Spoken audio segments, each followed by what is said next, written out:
Hola amigos de Conocimientos TV, siempre estamos agradecidos, somos agradecidos, iba a decir yo, porque realmente queremos como punto inicial hacer esa referencia de las gracias por todas las preguntas que nos hacen llegar y los comentarios que siempre acompañan a este programa. Muchísimas gracias por ello y por esta razón es que el día de hoy, a sugerencia de ustedes, vamos a abordar un tema que realmente es de suma importancia, no solo para aquel que es papá, sino que aquel que de alguna manera, incluso en la edad adulta, se puede dar alguna etapa de esto que se conoce como el TDAH, que yo no lo voy a decir qué es, no voy a explicarlo, sino que solo estoy haciendo la introducción del tema que vamos a tratar el día de hoy. Y para ello hemos consultado y hemos invitado a la licenciada Stephanie Ochoa, que nos hace, la verdad es de que el favor de acompañarnos y de hablar de este tema, porque realmente es experta, tiene mucha experiencia trabajando en su campo. Entonces vamos a tratar en lo posible, aprovechar el conocimiento de ella y de una vez vamos a aprovechar hacerle esa pregunta, pero a la vez también quisiéramos que ella se presentara y que ella después ya nos dijera qué es lo que significan estas iniciales. Licenciada, bienvenida.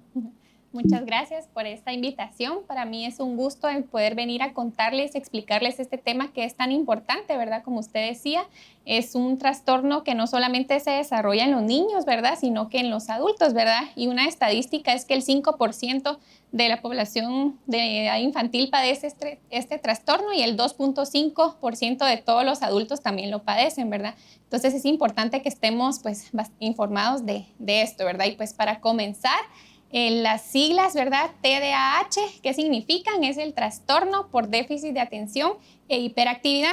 Muchas veces creemos que únicamente se llama déficit de atención, sin embargo, este trastorno pues se divide en dos áreas grandes, ¿verdad? Las dificultades en la atención y los problemas en la hiperactividad, que es el comportamiento y el control de los impulsos, ¿verdad? Entonces, pues antes de explicarles un poquito de qué es el trastorno en sí, pues creo que es importante que comprendamos qué es la atención, ¿verdad? La atención pues es un proceso mental que nos ayuda a todas las personas a poder que todos los estímulos que recibamos los podamos clasificar como importantes o relevantes para una tarea o inhibirlos y desecharlos, ¿verdad? Bueno, ¿qué quiere decir esto? Que, por ejemplo, yo estoy teniendo una conversación, ¿verdad? Hay muchos estímulos a mi alrededor. Están las luces, está la voz de la persona con la que estoy conversando, están las ideas en mi mente, ¿verdad? Entonces, ¿qué es la atención? La atención es mi capacidad mental de que yo en este momento tengo que prestar atención al estímulo auditivo, la conversación que estoy escuchando de usted, ¿verdad? E ignorar los demás estímulos, las flores, las luces, el televisor u otros sonidos, ¿verdad? Si yo no sé poder equilibrar esa atención, es donde vienen los problemas, ¿verdad? Que en lugar de estar prestándole atención a usted en la conversación, yo me distraiga viendo las luces, las flores que están por allá y tal vez usted me está hablando y yo estoy allá, ¿verdad? Entonces, esa es la atención, el proceso mental en donde mi cerebro es capaz de decir, este estímulo es importante para la tarea que estoy haciendo, este no es importante en este momento, entonces lo voy a omitir, ¿verdad? Entonces, esta es la atención, ¿verdad? Para que todos conozcamos qué es. Y pues el trastorno por déficit de atención e hiperactividad se centra en esto, ¿verdad? En que el niño, el adolescente o el joven no es capaz de hacer esta clasificación, ¿verdad? Vienen todos los estímulos y no sé a cuál prestarle atención, ignoro los que son importantes y por ello pues me causa dificultades para realizar tareas, ¿verdad? Entonces, una parte importante de este nombre, como vieron ahí en el cintillo, es que es un trastorno. ¿Qué quiere decir esto? Que tiene que ser diagnosticado, ¿verdad? Yo no puedo decir soy distraído en el colegio y autodiagnosticarme y decir yo tengo déficit de atención, ¿verdad? Muchas veces pues utilizamos estas palabras que se han vuelto bastante comunes, ¿verdad?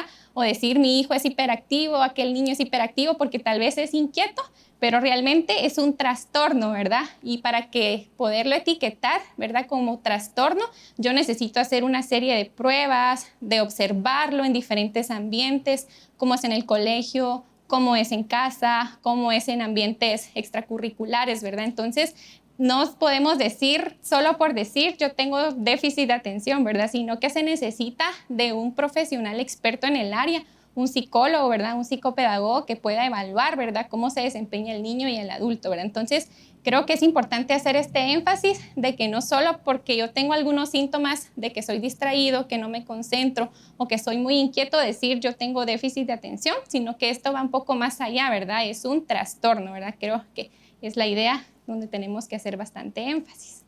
Excelente como introducción, licenciada. Ahora, eso rápidamente me lleva a preguntas que me hicieron llegar, pero yo también en lo personal, pues me surge algo rápidamente.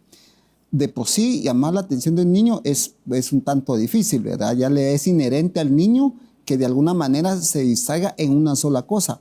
Pero, por ejemplo, que eso al detectarse, que entiendo que se inicia en la etapa escolar, es cuando sale a relucir inmediatamente esto, que ya puede ser tratado por medio de un diagnóstico si realmente él necesita una ayuda y todo.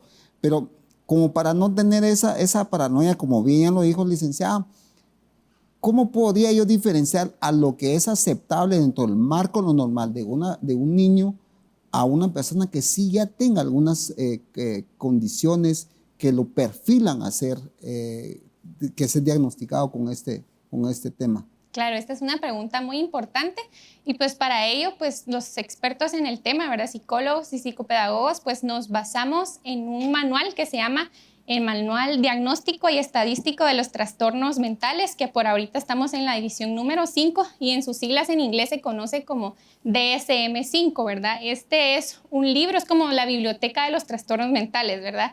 Es la guía que utilizamos para identificar los síntomas y cuándo sí y cuándo no el niño tiene este trastorno, ¿verdad?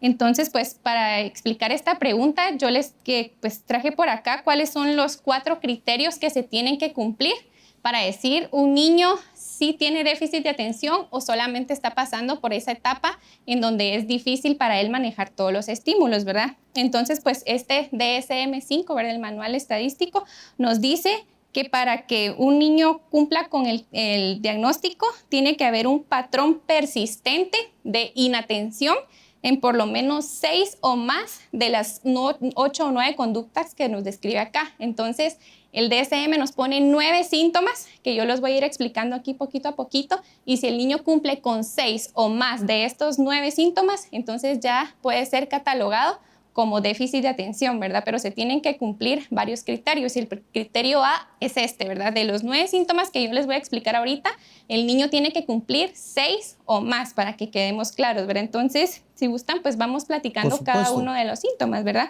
El primero nos dice que con frecuencia el niño o el adulto, ¿verdad? Porque aprendimos que también se da en adultos, falla en prestar debida atención a los detalles al momento de realizar una tarea. ¿Qué quiere decir esto? Que, por ejemplo, yo estoy escribiendo un párrafo, me salto palabras sin querer, le entrego mi actividad a la maestra y no me di cuenta que no la había terminado, ¿verdad? Un adulto en el área laboral también, ¿verdad? Está haciendo un informe, se le olvida poner algunos resultados y no se fija que le faltaron varios detalles de la tarea, ¿verdad? Este es uno de los síntomas, ¿verdad? Entonces, si solamente se presenta este síntoma, no puedo decir tengo déficit de atención. Como ya dijimos, se tienen que cumplir por lo menos 6, ¿verdad? Entonces, el primero es no fijarme en los detalles de las tareas que yo estoy trabajando, tanto en el ámbito académico como laboral. El segundo síntoma dice, con frecuencia tiene dificultades para mantener la atención. ¿Qué significa mantener? Que la atención tiene que perseverar a lo largo de una tarea, ¿verdad? Entonces, por ejemplo, nos pasa con algunos chiquitos que tal vez pues tienen que completar una hoja para colorear, un dibujo, y van por la mitad y ya no, ¿verdad? Ya su atención finalizó ahí y ya no pueden seguir por más que la maestra los motive, ¿verdad? O un adulto que no puede terminar las tareas que inicia, ¿verdad? No puede terminar un libro a media página, su atención ya voló y está en otros pensamientos, ¿verdad? Entonces, quiero hacer énfasis que dice con frecuencia, ¿verdad? Porque, ¿qué pasa? A todos nos ha pasado que estamos leyendo y tal vez ya nos empezamos a pensar en otra cosa, ¿verdad? Como explicaba el apóstol en la prédica, ¿verdad? De la semana pasada, estamos orando y tal vez de repente nos vamos por otro pensamiento. Entonces, a todos nos ha pasado esta parte, pero aquí dice con frecuencia tiene dificultades. Ahí es donde yo tengo que ver, me pasa todos los días, me pasa muy seguido, estoy fallando mucho en mis tareas escolares, ¿verdad? Como les digo, es de evaluar, ¿verdad? Porque con que nos pase 1 o 2 veces, porque puede influir el cansancio, el sueño, ¿verdad? El no estar oxigenados correctamente, son cosas que bajan nuestro nivel de atención. Pero si ya pasa con frecuencia y yo sí estoy bien alimentado, tengo toda mi energía y aún así sigue pasando, pues ya clasifica como un síntoma, ¿verdad? Pues el siguiente dice, con frecuencia parece no escuchar cuando se le habla, ¿verdad? Creo que todos hemos conocido personas que tal vez uno les está hablando y cuando uno les pregunta, ¿qué dijiste?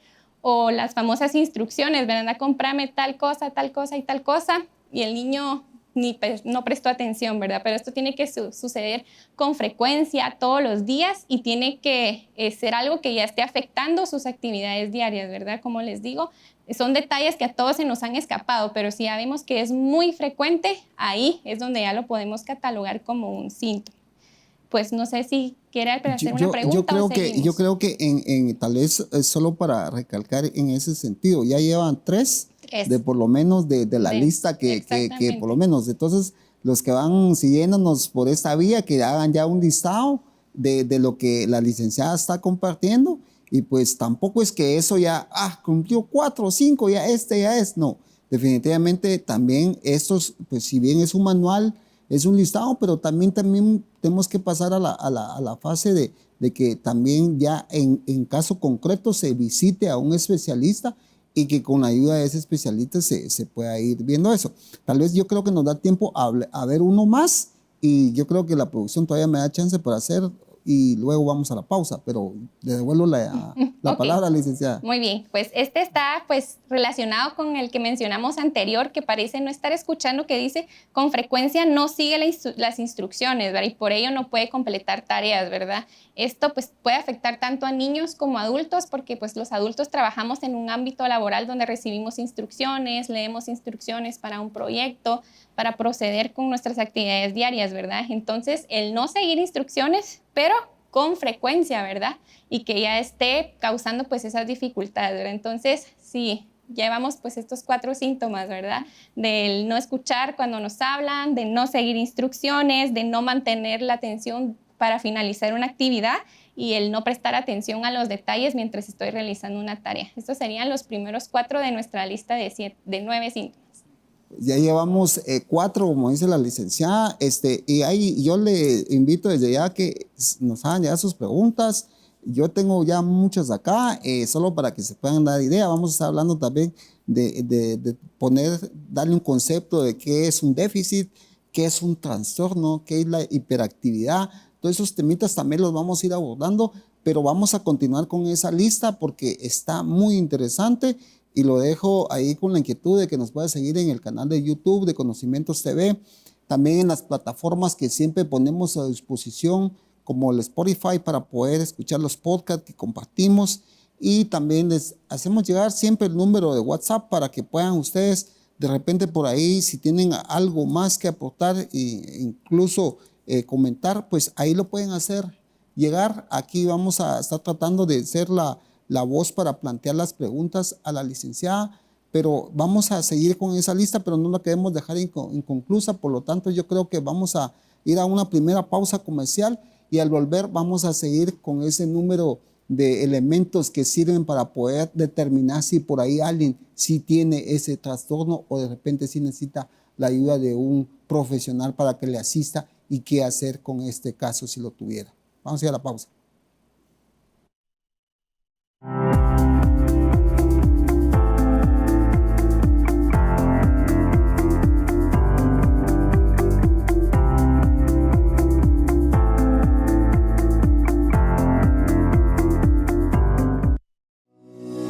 CPA de Guatemala S.A. Asesoramos iglesias, asociaciones, fundaciones y empresas mercantiles en las áreas legal, financiero, recursos humanos y fiscal, implementación y capacitación para facturas electrónicas. Llámanos al teléfono 2362-8209 o escríbenos al correo info@cpadeguatemala.com.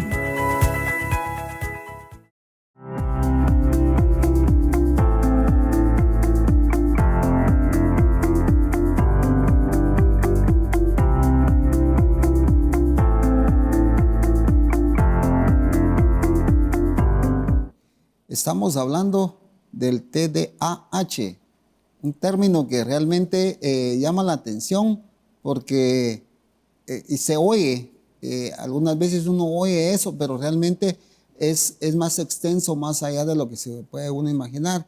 E incluso cuando ahorita que la producción me dijo que íbamos a abordar este tema, tuve la tarea de poder investigar un poquito también para poder plantear las preguntas. Y me topé que efectivamente incluso se dan en adultos y muchas veces se trae desde edad temprana y no se trató y en la edad adulta continúa manifestándose eso. Entonces hemos estado hablando ahorita con la licenciada Stephanie Ochoa, ella nos está aportando un listado de lo que es, cómo puede identificar una persona con este tipo de trastorno y ya llevamos 4, si no estoy mal, licenciada, y rápido se nos fue el tiempo. Y yo pues aprovecho a devolverle el tiempo para que siga con ese listado para ver en qué etapa podemos identificar a alguien si tuviera en todo caso este tipo de trastornos. Muy bien, entonces pues estamos en el criterio A, pues del manual estadístico, ¿verdad?, de los trastornos mentales, donde nos pide que si el niño cumple o el adulto con 6 o más de estos síntomas, pues ya puede ser catalogado para el trastorno, ¿verdad? Y luego de hacer, bueno, si pasó este criterio A, hay otros 3 criterios que vamos a ir abordando pues poco a poco, ¿verdad? Otro de los síntomas que puede mostrar una persona con TDAH es que tiene dificultad para organizar tareas, materiales o su tiempo, ¿verdad? ¿Qué quiere decir esto? Que, por ejemplo, el niño en el salón de clases o en casa, ahorita que está la educación virtual, ¿verdad? Pues terminó el periodo anterior y sigue teniendo la comida, el estuche, la calculadora, las hojas, tiene las hojas de todo lo que ella usó y no es capaz de organizarlas, ¿verdad? Y también, ¿cómo afecta esto en la etapa adulta? Pues los trabajadores, ¿verdad?, en su mesa de trabajo no son capaces de decir, pues esto ya lo terminé, lo tengo que guardar, o también con el tiempo, ¿verdad? Tienes 1 hora para entregar este proyecto y pues se ponen a utilizar las redes sociales, no son capaces de decirle a su atención, no, en esta hora de tiempo voy a trabajar lo que me solicitaron, sino que su atención les llama a hacer otras cosas, ¿verdad? Entonces, este es el síntoma número 5. El siguiente es con frecuencia evita o le disgusta o se muestra poco entusiasta en las tareas que requieren mucho esfuerzo mental, ¿verdad? Las personas con déficit de atención tienden a desechar ese tipo de actividades como la lectura, resolver cálculos matemáticos, ¿verdad? Aquellas que me requieren un esfuerzo, como ellos ya saben que no son capaces de mantener su atención durante largos periodos de tiempo, siempre van a mostrar disgusto ante esas actividades, ¿verdad? Van a preferir el juego, el entretenimiento y siempre van a estar como huyendo de las actividades que requieren un esfuerzo mental. Ahora, yo solo ni siquiera quisiera hablar yo porque está muy interesante eso, licenciada, pero me baja inmediatamente algo a la mente y es que la lectura como tal, hay que crear el escenario, hay que crear los personajes, dependiendo del tipo de lectura que uno está haciendo. Y eso hace que el cerebro te crea un análisis de todo lo que se está tomando. Pero ahorita, que no me quiero desviar del tema, usted me regresa nuevamente y me dice eso no tiene nada que ver, pero, por ejemplo, ahorita que ya la costumbre es que no se lee, sino que se ven videos.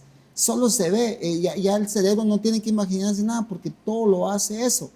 Si una persona que si ya de alguna manera cumple con ese listado de 4 y encima tiene este hábito de solo ver videos, casi que es más propenso a seguir como que haciendo más grande su síntoma. Pero usted me dirá si estoy en lo correcto o no. Sí, de hecho hay muchas investigaciones de que actualmente pues los síntomas del déficit de atención han aumentado debido a que vivimos en una era digital. ¿Qué pasa con los videojuegos, los televisores, las series? Ellos manejan demasiados estímulos visuales y auditivos, ¿verdad? Los niños, los jóvenes y nosotros como adultos estamos siendo bombardeados por una cantidad de estímulos que cuando ya vemos un libro o una tarea de escritura que solo está el papel y las letras, la atención ya está acostumbrada a estímulos de colores, luces, flashes. Entonces, sí hay estudios y está totalmente relacionado con el tema de que el mundo de la tecnología ha permitido que el ser humano, pues su capacidad de atención vaya disminuyendo, ¿verdad? Es más difícil que los niños presten atención, ¿verdad? Lo vemos tan común en los centros comerciales que el niño está inquieto y el papá, pues lo que hace es darle la tablet, darle el teléfono y pues ahí se quedó tranquilo porque su atención está acostumbrada a muchas cantidades de estímulos, ¿verdad? Entonces, pues, como una sugerencia en esta parte, creo yo que a los niños chiquitos no es innecesario, ¿verdad? Que desde 1 año, 2 años, para mantenerlos tranquilos, ya les tengamos los videos, porque sí son demasiados estímulos para ellos, que cuando ya miran una hojita de trabajo donde tengan que pintar, que armar un rompecabezas, para ellos eso ya no es llamativo, ¿verdad? Entonces, por eso no se recomienda, ¿verdad? Otro tipo de juegos, ¿verdad? O comprarles un libro de actividades, tantas ideas que hay creativamente para trabajar con ellos si están inquietos en una reunión familiar o algo así, pero es importante evitar lo más posible que desde tan chiquitos ellos se empiecen a acostumbrar, porque sí, se han hecho muchas investigaciones, la tecnología está afectando los niveles de atención en los niños y adolescentes. Excelente, muchísimas gracias por aclararme eso, y yo creo que pues con el listado que está muy interesante, podemos seguir con ese listado, Claro que licenciada. sí. El siguiente dice, con frecuencia pierde cosas necesarias para sus tareas o actividades. Por ejemplo, pierde sus libros, pierde sus instrumentos, pierde los lapiceros. Y creo que, insisto en esto, ¿verdad? Todos hemos perdido nuestro lápiz al ir al colegio, pero a este tipo de niños les pasa con frecuencia, ¿verdad? Le acaban de dar otro y ya lo perdió. Los adultos pierden las llaves, pierden el teléfono, pierden las gafas, no recuerdan dónde lo dejaron, ¿verdad? Entonces, con frecuencia perder objetos, ¿verdad? Casi que de todos los días, ya también se considera otro síntoma. El siguiente es, con frecuencia se distrae con facilidad por estímulos externos, ¿verdad? Por ejemplo, puede ser que yo le estoy viendo a usted, pero estoy pensando en otra cosa, o como les decía al inicio, ¿verdad?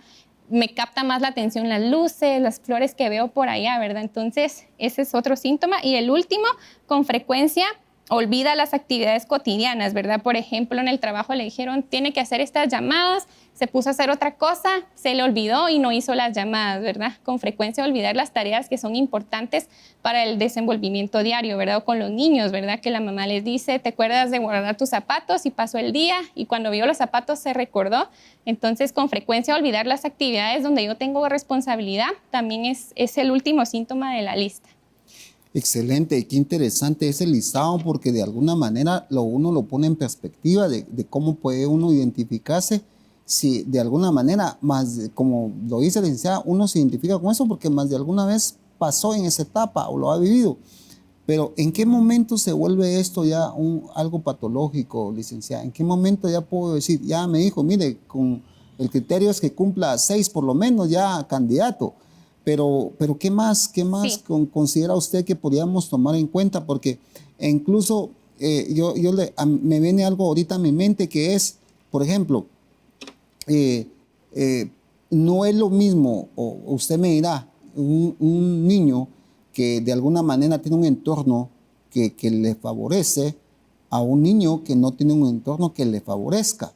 No sé si esos también son elementos a tomar en cuenta, porque, por ejemplo, me viene algo a la mente, solo tiene un cuaderno y tiene la mitad de un lápiz y con eso tienen que hacer un dibujo, ponerle tonos grises, escala gris y todo. A alguien que tiene sus 5 diferentes cuadernos de diferentes colores y diferentes crayolas para poder trabajarlo, hay que ver esos aspectos también circunstanciales del niño, o definitivamente no son determinantes esos factores, licenciada. Bueno, sí pueden afectar, ¿verdad? De hecho, pues en este manual también vemos que al final donde explican las causas también están las causas socioculturales, ¿verdad? Uh-huh. Pero, por ejemplo, si un niño, como usted dice, ¿verdad? No tiene todos los recursos y pues por eso no ha sido correctamente desarrolladas sus habilidades de atención, de seguir instrucciones, pero si yo lo pongo a este niño en un ambiente y le doy los materiales y ahí sí funciona, entonces no es un déficit de atención, sino que se debe a la falta de recursos. Pero si yo a este mismo niño ya desarrollé sus habilidades, ya trabajé con él todos los déficits que tuvo en su infancia, ya le proveí de materiales y aún así los síntomas persisten, entonces allí es donde ya vemos que la causa no era eso, sino que ya pues va encaminado al trastorno por déficit de atención, ¿verdad? Y pues como usted decía, el criterio A era esto, seleccionar si hay 6 o más síntomas, ¿verdad? El criterio B es ver si los síntomas de inatención están presentes antes de los 12 años, ¿verdad? Uh-huh. Entonces, Este es un trastorno que se tiene que desarrollar durante la infancia. ¿Qué pasa si tal vez hasta la etapa adulta? Puede ser porque ya el cansancio, el ocuparme de tantas actividades, pues ya se deben a otras causas, ¿verdad? Entonces el criterio B dice que los síntomas de inatención están presentes desde antes de los 12 años, porque puede ser que tal vez tuvo un accidente en la etapa adulta y las causas de inatención se deben al accidente. Entonces, por eso el criterio B dice que los síntomas tienen que estar presentes antes de los 12 años. Muy interesante esa respuesta, porque de eso nos hace, claro, ya nos hace en perspectiva de que definitivamente tienen que tomarse elementos de igual a igual para poder realmente diagnosticar a alguien, y con eso me totalmente de acuerdo con su respuesta. Pero a ver, yo ahorita que estamos conversando también estoy tratando de centralizarme en el tema, pero no dejo de hacer preguntas que me hacen llegar y todo. Y es que dicen, por ejemplo, alguien me dice a mí, déficit es sinónimo de la carencia de algo, de que falta algo, de que es como cuando hay un déficit financiero, hay algo que nos hace falta. Entonces, cuando hablamos de déficit de atención, es porque esta persona realmente tiene esa carencia, le falta eso. A esa conclusión llegamos, y entonces la pregunta es, ¿se puede recuperar ese déficit? ¿Cómo se hace para recuperar ese déficit? ¿Qué se tiene que hacer? No sé si todavía da chance de responder porque es muy poco el tiempo, pero lo que pueda responder, licenciada, y si no, en la siguiente segmento lo terminamos de completar. Muy bien. Los estudios han revelado, a pesar de tanta investigación respecto a este tema, no se ha encontrado una causa exacta. Sin embargo, se cree que es por factores genéticos, y la otra parte a la que me lleva su respuesta es que en el cerebro pues, se manejan las neuronas mediante un proceso de electricidad y químicos, ¿verdad? Nuestras neuronas le liberan neurotransmisores, que son sustancias químicas, ¿verdad? Está la adrenalina, noradrenalina, y entre una de estas está una sustancia química que se llama dopamina. La dopamina es la que nos permite aprender, es la que se activa cuando yo me siento bien, cuando recibo recompensas, cuando gané un juego, la dopamina es la que se libera, ¿verdad? Cuando miro algo que me gusta, que algo que me hace sentir bien, la dopamina es la que se libera. Los estudios han descubierto que en las personas y niños con déficit de atención, la dopamina tiene un nivel muy bajo. Entonces, por eso es que ellos no se sienten motivados. Ese nivel de recompensa, de sentirme a gusto con algo, de que algo me llame la atención, ellos la tienen en un nivel inferior a las personas que no padecemos de este trastorno, ¿verdad? Entonces, realmente por eso es un déficit, ¿verdad? Ellos no tienen la misma cantidad de esta sustancia química dopamina, y por ello es que se les dificulta mucho más sentirse a gusto en las actividades, prestarles atención, ¿verdad? Entonces, por eso de ahí también viene esta palabra, el déficit, ¿verdad? No tienen la misma sustancia química, se ha comprobado, que las personas que no padecen. Excelente respuesta. Bueno, no queremos dejar preguntas a medias. Vamos a hacer una pausa comercial y al volver vamos a ya llegar a la etapa de conclusiones y recomendaciones. Le dejamos la invitación que si usted todavía necesita hacer una consulta, aproveche que tenemos aquí un experto en el tema, háganos llegar sus preguntas, ponemos a disposición el teléfono de WhatsApp, también nuestras redes sociales, y siempre recordamos nuestro canal de Conocimientos TV en YouTube y las plataformas que ya hemos también mencionado. Le dejamos eso como invitación. Vamos a ir a la pausa.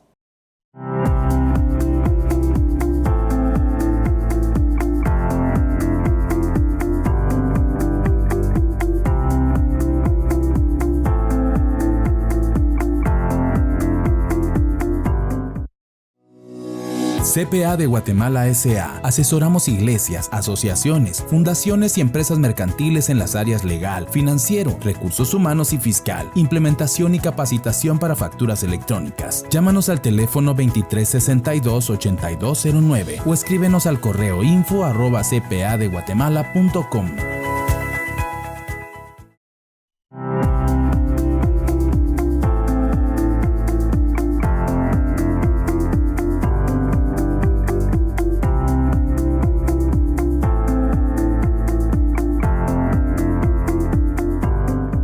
Gracias a todos aquellos que nos han hecho llegar sus preguntas y también comentarios con respecto a este tema, que agradecemos bastante a la licenciada Stephanie Ochoa, que nos ha hecho una ilustración, un listado inclusive de lo que se tiene que tomar en cuenta como para poder tener una referencia de cómo una persona puede tener un trastorno o un déficit de lo que estamos conversando el día de hoy.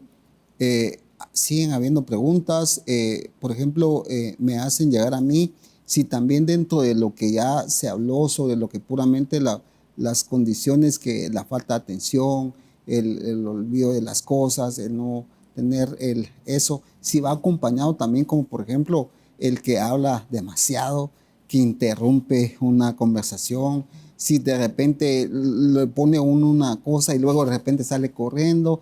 Entonces preguntan eso, si eso también va acompañado de esos síntomas y que eso hace también que aflore eso mismo, que tal vez por la misma incapacidad de desarrollarlo, simplemente mejor como que quiere llamar la atención, pero de otra forma. Esas preguntas también me hacen, como para poder también profundizar un poquito en eso. Ok, muy bien. Como les dije al inicio, ¿verdad? El nombre completo es trastorno por déficit de atención e hiperactividad. Al inicio, pues seleccionamos de los 9 síntomas. Si el niño tiene 6 o más, si es candidato para el déficit de atención. Sin embargo, la segunda parte de este criterio es la parte que nos habla de la hiperactividad y la impulsividad. Para esto también, ¿verdad? Se tienen que cumplir 6 o más de estos criterios para explicar si el niño solo tiene déficit de atención, ¿verdad? Déficit de atención con predominancia en hiperactividad, es decir, solo presenta la hiperactividad, o el tercer trastorno puede decir déficit de atención con una combinación de estos, ¿verdad? Entonces, para quedar claros, ¿verdad? El niño o solo puede tener déficit de atención, o el niño solo puede ser hiperactivo, o puede tener un trastorno donde presenta combinados ambos trastornos. Y pues como yo sé que ya estamos pues en el último segmento, tal vez no me voy a detener tanto como en los síntomas del déficit de atención, pero creo que es importante hablar de los síntomas de la hiperactividad y la impulsividad, ¿verdad? Entonces, el primero, por ejemplo, es con frecuencia juguetea con las manos o pies mientras está en el asiento, ¿verdad? Creo que todos conocemos personas que están zapateando, que están con las manos así, pero es con frecuencia, ¿verdad? Y tampoco solo porque tenemos este síntoma, soy hiperactivo, no. Tenemos que cumplir por lo menos 6, ¿verdad? El segundo es, con frecuencia se levanta en situaciones en las que se espera que permanezca sentado, ¿verdad? Un adulto se dice que la capacidad de atención es 1 hora. Es decir, en una prédica yo no tendría por qué estarme levantando a cada rato, ¿verdad? 1 hora es la capacidad promedio de atención de un adulto. En los niños es diferente, ¿verdad? De 3 a 4 años son 7 minutos, por ejemplo, ¿verdad? Entonces, si el niño chiquito, según los lapsos de atención, se levanta cada rato, o yo como adulto no puedo estar escuchando ni ver una película más de 1 hora o menos, me estoy levantando de mi lugar donde se espera que esté sentado.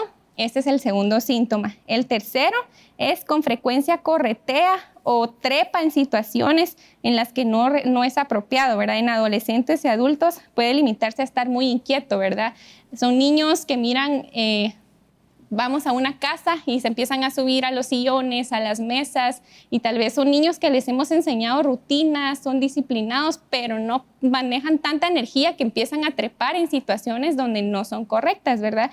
El siguiente síntoma es con frecuencia es incapaz de jugar tranquilamente en actividades recreativas, con frecuencia está ocupado o actuando como si lo impulsara un motor, dice este síntoma, ¿verdad? Entonces, es una energía superior a lo que se espera, ¿verdad? Sabemos que todos los niños chiquitos son inquietos, ellos quieren explorar, pero cuando ya los límites se están sobrepasando, es ahí donde ya viene el síntoma de hiperactividad, ¿verdad? Y por eso esta recomendación es para los padres y profesionales que se dedican a la educación, ¿verdad? Es importante enseñarle al niño rutinas, disciplina, cuáles son las reglas, cómo puedo comportarme en clase, ¿verdad? Porque muchas veces los niños se comportan de esta manera porque los padres no tienen esta disciplina con ellos, y el maestro puede pensar que es hiperactivo, pero realmente no ha recibido la educación y disciplina en casa, ¿verdad? Entonces, si vemos que un niño es muy inquieto y el papá le dice a uno, sí, yo le he enseñado instrucciones, yo le he enseñado disciplina, yo le he enseñado cómo comportarse, pero no hay una causa de su comportamiento,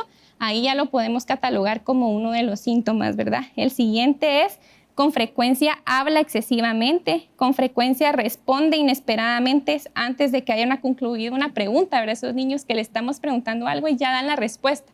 o Juanito, vení para acá, tenés que hacer, y salen corriendo y no les dimos la instrucción, ¿verdad? Esto es ser impulsivo. O con frecuencia interrumpe o se inmiscuye en las conversaciones, ¿verdad? Se mete en los juegos, no sabe esperar su turno en los resbaladeros, empuja a los niños porque ya quiere tirarse, están jugando y todavía no le toca usar el carrito y como no sabe esperar su turno, se lo quita al niño, ¿verdad? Entonces, como les digo, no confundirlo con niños que tal vez no han recibido disciplina, reglas, ¿verdad? Esto es porque a pesar de que ya recibieron esta educación, el niño no sabe cómo comportarse y no tiene un control de sus impulsos. Excelente. A mí me llama la atención eso porque yo no sé si me permiten dar aquí una experiencia personal.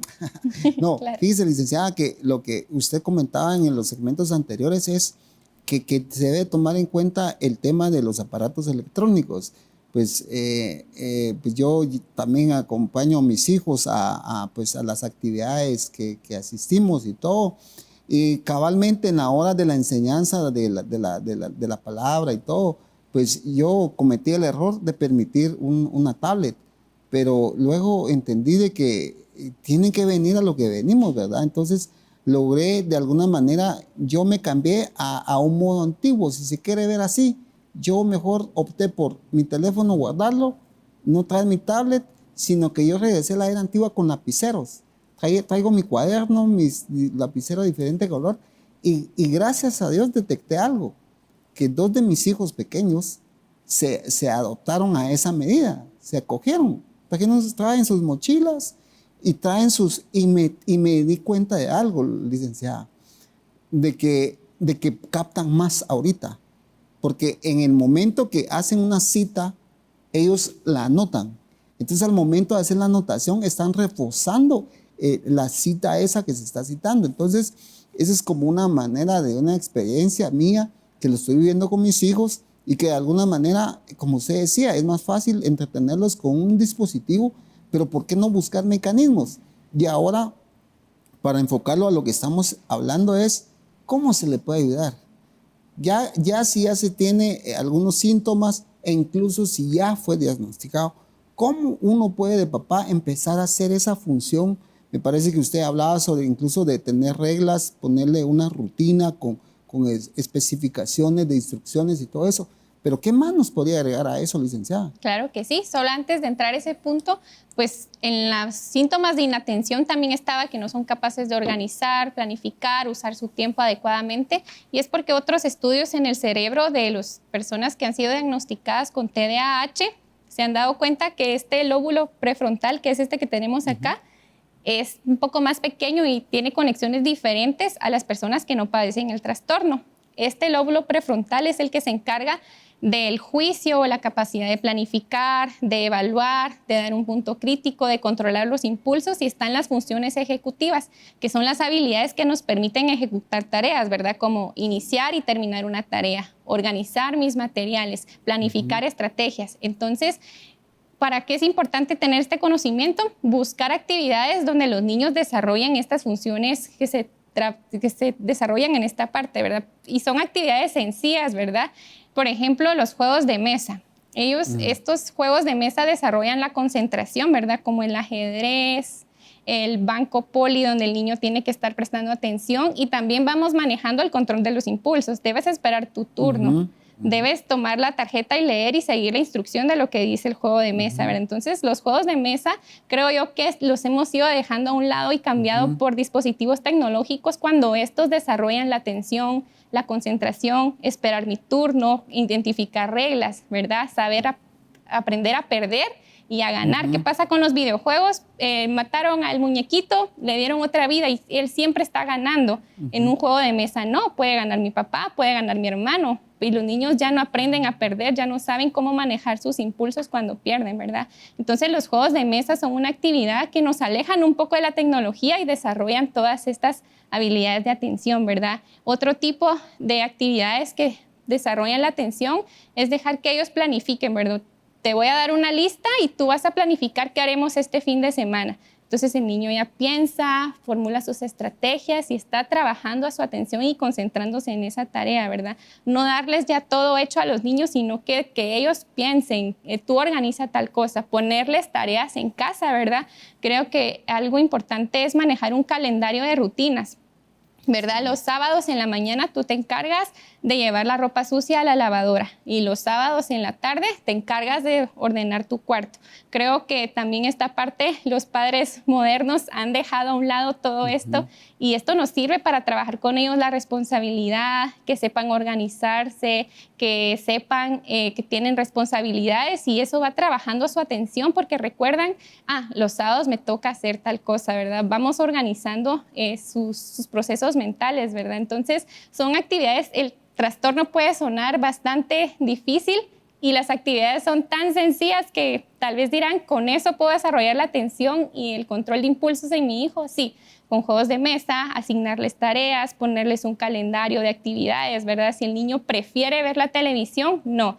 El calendario dice, tienes tareas, almuerzo, envías tus actividades a la maestra y luego tienes el tiempo de juegos, marcarle rutinas donde el niño sepa seguir instrucciones, donde yo sé por mí mismo, si no está mami, si no está papi, miro mi calendario y con base a me voy guiando, ¿verdad? Y otra parte importante con los niños que presentan hiperactividad es no solo los regaños y regaños por sus malas conductas, sino que hacer énfasis y felicitarlos con cada conducta buena que sea, por pequeña que sea, ¿verdad? Hoy sí limpiaste tu mesa después del primer periodo de clase, una estrellita, hay tantos modificadores de conducta que son tablitas donde el niño va acumulando estrellas. Si juntas todas las estrellas, salimos a pasear al perrito o tienes 15 minutos extra de televisión. Entonces, más que enfatizar en las conductas negativas, premiar y darle ese sentido positivo a todo lo que el niño va logrando, porque algo muy importante es que los niños con trastorno de déficit de atención e hiperactividad pueden llegar a frustrarse. Yo no logro las actividades que hacen los demás, yo no puedo controlar mis impulsos por más que intente, entonces ya tienen ellos algo negativo para que los padres y los docentes siempre estén señalando ese punto. Entonces, pues obviamente sí tenemos que ir corrigiendo las conductas negativas, pero también tenemos que irles felicitando, ¿verdad? Y hacer énfasis en todo lo que ellos van logrando.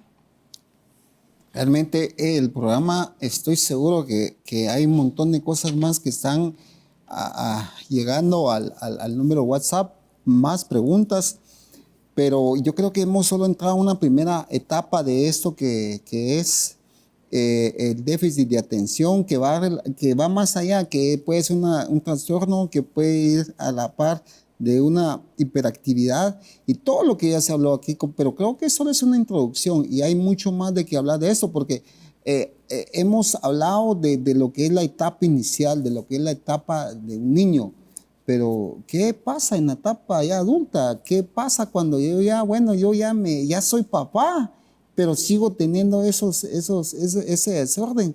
Entonces, yo creo que en ese sentido, vamos a tener que pedirle a la producción que hagan los enlaces con la licenciada para que hacer una segunda parte del programa, porque que no queremos dejar cosas a medias y lamentablemente este programa hoy ya no da para más y todavía tenemos unos minutos. De hecho, vamos a darle el tiempo todavía a la licenciada para que ella pueda dar una conclusión general y algunas recomendaciones adicionales, aparte de todas las que ya mencionó, para que la gente se quede con eso, se quede con esa inquietud de que no es de que también ya tengamos estigmatizado al chico, de que ya si fue diagnosticado con tal o cual cosa, ya es un caso perdido. No, la idea es poderlo ayudar, la idea es poderlo reorientar, reencauzar y ese déficit que muestra, poderlo llegar a suplir y poderlo llegar a un nivel donde él pueda desarrollarse y pueda canalizar todo eso. Entonces, licenciada, yo le devuelvo nuevamente la palabra para que nos dé sus conclusiones generales y recomendaciones, ¿verdad? Para todos aquellos que nos ven. Claro que sí. Pues antes de cerrar el tema, pues unas recomendaciones, ¿verdad? Si usted ha visto que su hijo, algún familiar o usted mismo ha identificado algunos síntomas, creo que lo primero es buscar ayuda de un profesional, ¿verdad? Un psicólogo, ¿verdad?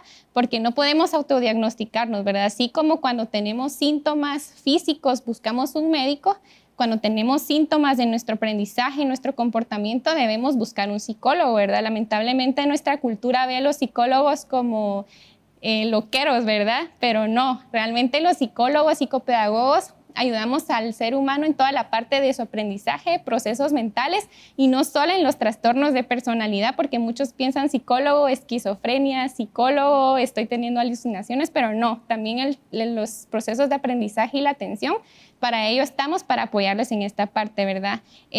Otra recomendación, muchas actividades que pueden encontrar que gracias a la tecnología están a nuestro alcance, son crucigramas, sopas de letras, y ustedes me dirán, pero ¿por qué esta actividad tan sencilla? ¿Qué pasa con una sopa de letras? Tiene que buscar la palabra sapo, perro, pato.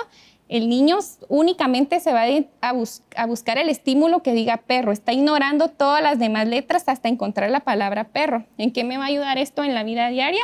Si yo estoy hablando con usted, ahorita mi atención solo se concentra en un estímulo e ignoro los demás. Por eso las sopas de letras, los crucigramas nos hacen enfocarnos en un solo estímulo. También hay hojitas de trabajo, ¿verdad? Para los niños que tienen el montón de dibujitos y dice colorea únicamente las florecitas. Entonces el niño se está dedicando su atención solo a las florecitas y está haciendo que su cerebro ignore lo que en el momento no es importante, ¿verdad? Entonces usted puede buscar actividades para trabajar la atención en niños. Y créanme que salen el montón de páginas listas para imprimir, ¿verdad? Creo que si nos dedicamos un poquito de tiempo, podemos buscar muchos recursos, ¿verdad? Para cerrar, los últimos criterios que se tienen que cumplir para diagnosticar a un niño o adulto con déficit de atención, pues ya vimos seleccionar los síntomas, ya sea de desatención o hiperactividad, que estos síntomas se desarrollen antes de los 12 años, pero algo muy importante es que los síntomas están presentes en 2 o más contextos, es decir, el niño es igual en el colegio, así es en la casa, o así es en el colegio, así es en las actividades familiares, o en el adulto, así es en casa y así es en el trabajo. Si yo solo soy así en el trabajo, no puedo diagnosticarlo como un trastorno, pueden haber otras cositas, falta de motivación, este trabajo no me gusta, pero si la persona lo cumple en 2 contextos, ahí sí, ¿verdad? O si el niño solo en casa es así y en el colegio no, tampoco puede seguir con el diagnóstico. Este criterio dice que en por lo menos 2 contextos diferentes el niño presenta los síntomas. El último dice que existen pruebas claras de que los síntomas interfieren con el funcionamiento social, académico, laboral. Si el niño presenta todos estos síntomas, pero su rendimiento académico va bien, con sus amigos va bien, pues entonces tampoco puedo diagnosticarlo, sino que de verdad tienen que haber pruebas de que le está afectando. Y el último es que estos síntomas no se deben a otro trastorno, ¿verdad? No se deben a esquizofrenia, no se deben a una discapacidad intelectual, no se deben a problemas de ansiedad o emocionales, porque ¿qué pasa si un niño que acaba de perder a un ser querido? La falta de atención y motivación se debe a esta parte emocional, ¿verdad? Entonces, por eso es que tenemos que leer bien cuáles son todos los criterios. Buscar ayuda profesional creo que es el consejo más importante, ¿verdad? Y no solo con algunas cositas que he visto diagnosticar, sino que mi consejo sería en este caso buscar la ayuda de un experto. Excelente. Hemos hablado un poco de los síntomas y qué es un diagnóstico del TDAH, que es lo que hemos hablado el día de hoy. Fue bastante ilustrativo, incluso el listado que la licenciada nos compartió.